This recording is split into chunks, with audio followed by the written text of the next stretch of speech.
ముఖ్యమంత్రికి సంతోషపడే వ్యక్తులు మేమందరం ఈరోజు నువ్వు అన్న మాటలకు మాత్రము యావత్ తెలంగాణ సమాజం తల వంచుకుంటున్నది. కాబట్టి బేషరతుగా ఒక తండ్రి లాంటి ఒక పితృ లాంటి కేసీఆర్ గారిని ఈరోజు మార్చి ఎవరిడంగా చావు కోరుకోలేదు వరకు. ఏ ముఖ్యమంత్రిడంగా ఏ ప్రతిపక్ష నాయకుని చావు కోరుకోలేదు. ఈరోజు ఇలాంటి వ్యక్తి ఈరోజు నిజంగా ముఖ్యమంత్రి ఉండవన్నది ఆ సభలో మేమందరం ఎమ్మెల్యేగా ఉన్నది తల వంచుకుంటున్నాం. నిజంగా మేము చాలా అవమానం ఫీల్ అవుతున్నాము.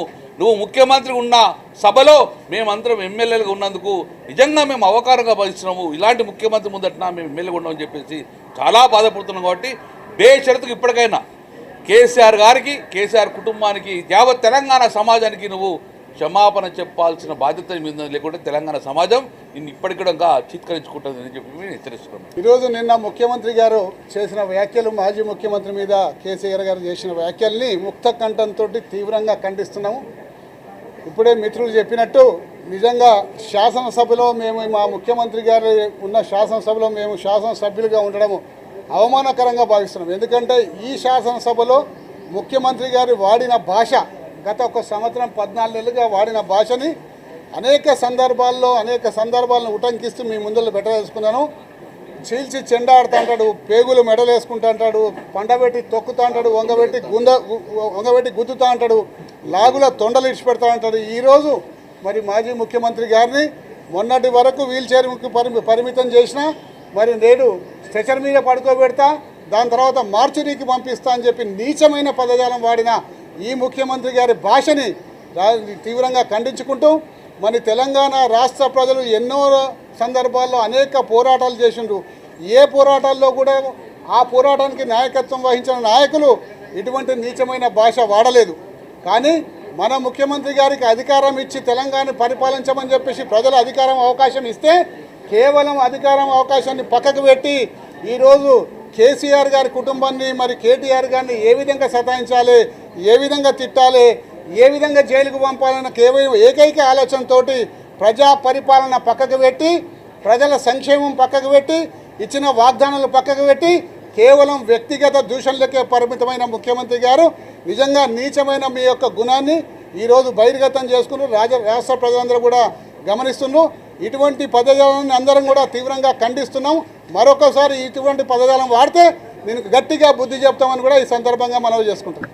ముఖ్యమంత్రి గారి రేవంత్ రెడ్డి గారి యొక్క భాష మొదటి నుండి కూడా ఇదే రకంగా మరి రాష్ట్ర ప్రజానీకాన్ని అవమానించే పరంగా, రాష్ట్ర ఖ్యాతిని మరి దిగజార్చే విధంగా ముఖ్యమంత్రి గారి యొక్క వ్యవహారశీలి, వారి యొక్క భాష తీరు స్పష్టంగా కనపడుతూ ఉంది. ఇంతటి సంస్కారహీనుడైన ముఖ్యమంత్రిని ఈ యొక్క 2 తెలుగు రాష్ట్రాల చరిత్రలో, గతంలో ఉమ్మడి రాష్ట్రం ఉన్నప్పుడు కూడా ఈ యొక్క తెలుగు రాష్ట్రాల చరిత్రలో ఎప్పుడు కూడా కనీ విని రీతిలో సంస్కారహీనుడైన ముఖ్యమంత్రిని మరి ఇప్పుడే చూస్తోంది సమాజం అంతా కూడా. ఇంత దుర్భుషలాట, మరి వారి యొక్క పరిపాలన యొక్క వైఫల్యాలని కప్పిపుచ్చుకోవడానికి, వారి యొక్క అసమర్థతని కప్పిపుచ్చుకోవడానికి, వారి చేతగానితనాన్ని కప్పిపుచ్చుకోవడానికి ఈ రకమైన భాష వాడుతూ మరి ప్రజలకి ఏ రకమైన సంకేతం ఇస్తున్నాం మనం స్పష్టంగా వస్తూ ఉన్నాం. వారి యొక్క అసమర్థత ఎలాంటిదంటే, ఇప్పటికి 15 నెలలు 16 నెలలు కావస్తా ఉన్నా 6 మంత్రులని చేసుకోలేకపోతా ఉన్నాడు.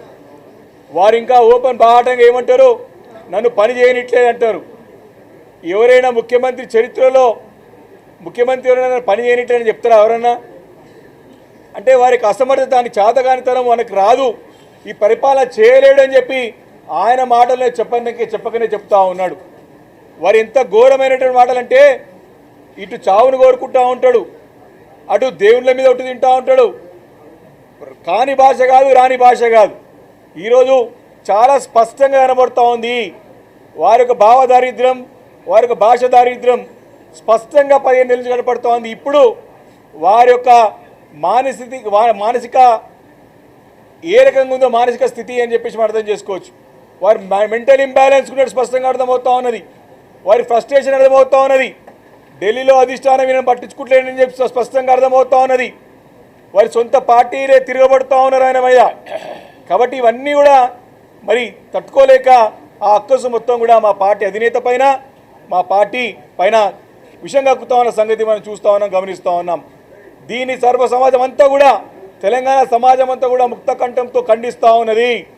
కేసీఆర్ గారి పైన మాట్లాడిన భాషని తక్షణం విరమించుకొని వారికి క్షమాపణ చెప్పాలి.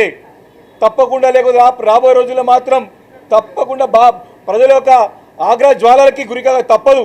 ఇప్పటికే రైతాంగం కానివ్వండి, నిరుద్యోగులు కానివ్వండి, మహిళలు కానివ్వండి, దళితులు కానివ్వండి, అదేవిధంగా బలహీన వర్గాల ప్రజలు కానివ్వండి, అందరూ కూడా వీరిని తిడుతూ ఉన్నారు. ఏ రకంగా వారి గురించి మాట్లాడుతున్న స్పష్టంగా సోషల్ మీడియాలో చూస్తూ ఉన్నాం.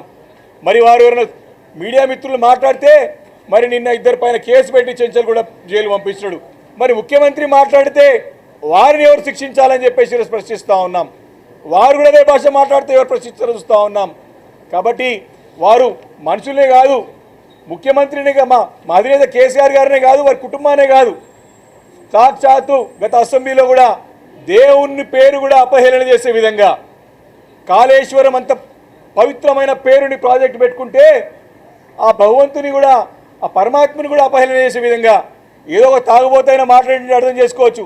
ముఖ్యమంత్రి గారు కూడా కాళేశ్వరం పట్టుకొని కూలేశ్వరం అని చెప్పిన సంగతి ఈరోజు గుర్తు చేస్తూ ఉన్నాం. అంటే వారి అహంకారం నెత్తికెక్కినది, కళ్ళు నెత్తికెక్కినాయి, మదంతో మాట్లాడుతూ ఉన్నారు.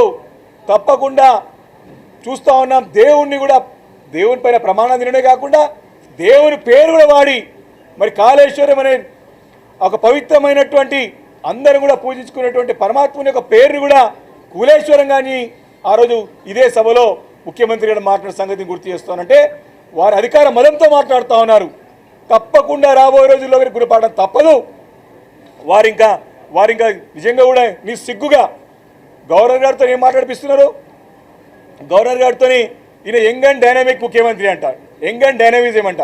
ఇక్కడ ముసలిని అయిపోయి తాత అయిన ఆయన డైనమిజం ఏం డైనమిజమేనా? Corruption dynamism. ఎన్ని ఎగ్గొట్టిండు ఆయన? రైతులకి పైసలు ఎగ్గొట్టిండు, మహిళలకు ఎగ్గొట్టిండు, బంగారం పెడతా అని చెప్పిండు, పోయి 2 లక్షలు రుణమాఫీ తెచ్చుకోమని చెప్పిండు. అందరు 2500 మహిళలకి ఇవ్వలేదు. అన్ని మోసాలే. దాంట్లో డైనమిజం ఈయన, ఎగ్గొట్టంలో డైనమిజం, కరప్షన్ చేయడం దాని డైనమిజం. కాబట్టి ఇవన్నీ ప్రజలు గమనిస్తూ ఉన్నారు. గవర్నర్ ప్రసంగంలో కూడా అన్ని పచ్చబద్దలు మాడిపించినాడు. ఇదొక ఉదాహరణ మాత్రమే. కాబట్టి నిన్న కేసీఆర్ గారి పట్ల మాట్లాడిన భాషని మా మనసులంతా కూడా కలిసివేసింది. మేము చాలా తీవ్రంగా మేము బాధపడుతూ ఉన్నాం. ఇలాంటి ముఖ్యమంత్రి కింద మేము ఎమ్మెల్యేలు ఉన్నందుకు సిగ్గుపడుతూ ఉన్నాం. తక్షణం వారు విరమించుకొని ఈ యొక్క సభని ఆ పదవి గౌరవం కాపాడాలని చెప్పేసి కూడా బీఆర్ఎస్ పార్టీ హెచ్చరిస్తూ ఉంది. సంతోషపడే వ్యక్తులు మేము అందరం ఈరోజు నువ్వు అన్న మాటలకు మాత్రము యావత్ తెలంగాణ సమాజం తల వంచుకుంటున్నది. కాబట్టి బేషరతుగా ఒక తండ్రి లాంటి, ఒక పితృ లాంటి కేసీఆర్ గారిని ఈరోజు మార్చి ఎవరిడంగా చావు కోరుకోలేదు వరకు. ఏ ముఖ్యమంత్రిడంగా ఏ ప్రతిపక్ష నాయకుని చావు కోరుకోలేదు. ఈరోజు ఇలాంటి వ్యక్తి ఈరోజు నిజంగా ముఖ్యమంత్రి ఉండవన్నది, ఆ సభలో మేమందరం ఎమ్మెల్యేగా ఉన్నది తల వంచుకుంటున్నాం. నిజంగా మేము చాలా అవమానం ఫీల్ అవుతున్నాము. నువ్వు ముఖ్యమంత్రి ఉన్న సభలో మేమందరం ఎమ్మెల్యేలుగా ఉన్నందుకు నిజంగా మేము అవకారంగా భావిస్తున్నాము. ఇలాంటి ముఖ్యమంత్రి ముందట మేము ఎమ్మెల్యేగా ఉన్నామని చెప్పేసి చాలా బాధపడుతున్నాం. కాబట్టి బేషరతుకు ఇప్పటికైనా కేసీఆర్ గారికి, కేసీఆర్ కుటుంబానికి, యావత్ తెలంగాణ సమాజానికి నువ్వు క్షమాపణ చెప్పాల్సిన బాధ్యత మీద, లేకుంటే తెలంగాణ సమాజం నిన్ను ఇప్పటికీ చిత్కరించుకుంటుందని చెప్పి మేము హెచ్చరిస్తున్నాం.